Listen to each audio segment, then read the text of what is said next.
Yang di Aceh Jaya mengeluhkan minimnya ketersediaan es batang yang merupakan kebutuhan vital bagi nelayan untuk menjaga kualitas hasil tangkapan. Ya, mirisnya kondisi tersebut sudah berlangsung sejak lama, sehingga nelayan sangat bergantung pada pasokan es batang dari luar daerah.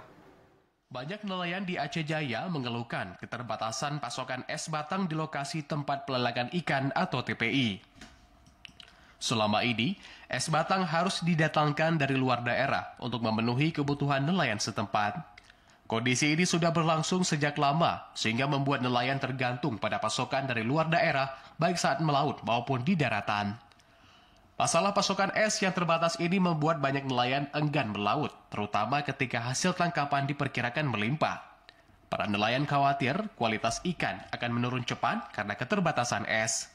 Panglima Laut Luk Calang Fauzi mengatakan bahwa ketersediaan es batang sangat penting bagi sektor perikanan, terutama di Aceh Jaya yang merupakan salah satu wilayah penghasil ikan laut terbesar di Aceh.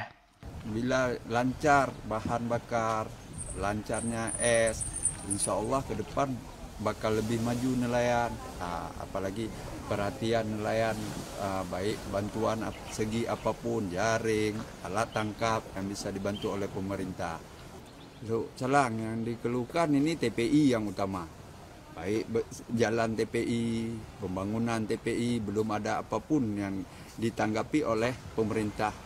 Berharap kepada Bupati yang terpilih, baik gubernur maupun Bupati yang terpilih, mudah-mudahan ke depan bisa melihat segi nelayan yang saat ini belum ada pendapatan ataupun bahan bakar yang pabrik es, itu ya harapan bagi kami nelayan.